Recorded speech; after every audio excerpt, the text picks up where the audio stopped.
The Nintendo GameCube wasn't really that good of a system. It lacked many games, and the games that were made for it, not all of them were really that great. The Legend of Zelda Wind Waker is one of them.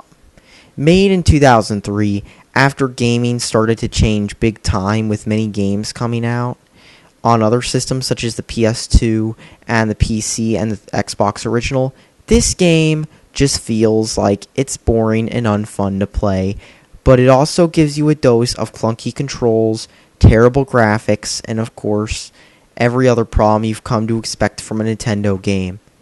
But let's just start the review off, shall we? Zelda Wind Waker is pretty much a generic Zelda game. If you've played any other Zelda game like Ocarina of Time, you've already played this game, which is pretty much a Nintendo trademark. In fact, this game doesn't really have much change from Ocarina of Time. It feels like the same game as that, but with better graphics and a different art style. Instead of going with the semi-realistic art style, which would later get used again in later Zelda games, they decided to try the Zelda Wind Waker-ish art style, which is cel-shaded random crap. You see, when this game came out, the cool thing in gaming was to do cel shading, so they did. And it's got that distinct cel-shaded look with, oh my god, cartoony lines, but blurry textures right next to all that cel shading. Pretty much making it look like crap and giving it that unique, awful look that you've seen already with Jet Set Radio and all those other games from that era. The graphics of this game aren't really that good. You'll see low resolution textures everywhere, no filters whatsoever, and the game just feels bland.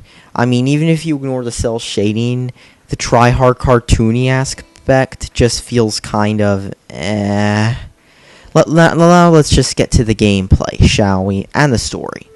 The story of the game is your usual Zelda story. There was some long time ago thing with some legendary hero, and he was like in a green outfit or something, so this village like gives all these boys green outfits when they turn a certain age, and then just then they get attacked by something. Yup, that's your average Zelda plot right there. And then unsurprisingly, you find yourself having to save Zelda because after all, and defeat Ganon, because that's literally all these games have to be for some reason, and yet somehow people actually care about this plot to the point where on Amazon you can actually buy a Zelda timeline book. I'm not even kidding. The controls are god-awful and feel oversensitive. You'll touch your something and your guy will move really fast. You also get to pick up items and do stuff, and whenever you get them, an annoying sound effect plays, which is the perfect sound effect to put on your cell phone while you're wearing that e-celebrity t-shirt at an anime convention, or when you're next to your friend who's got a Metal Gear Solid text message tone. Yep, and that's pretty much, yeah, that's what you do. And then you also get to pretty much run around, you get items, and you do the same as in other Zelda games. You run through dungeons trying to do stuff while you're also having to attack enemies.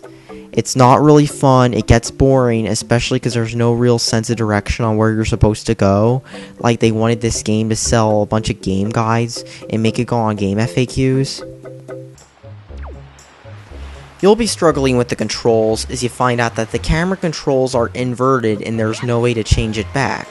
You'll also find your character moves real easily and you'll have issues with the controls a lot.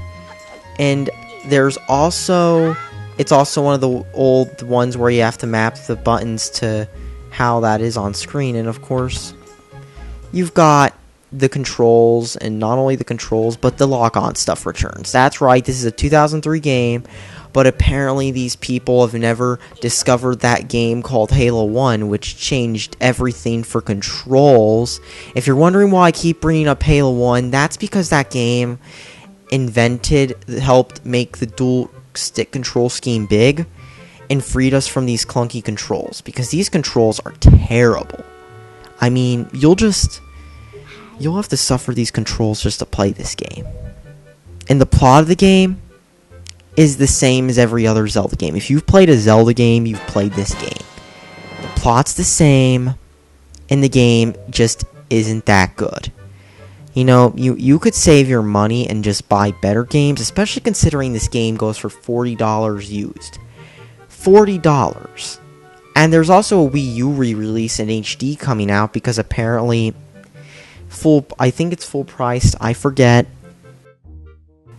Actually, I just checked and it was $50, pretty close, but the fact that this game goes for $40 used and is old says a lot that this game is hoarded and just isn't that great. I mean, in the end, this game is just overrated and it feels the same as every other Zelda game. It's boring.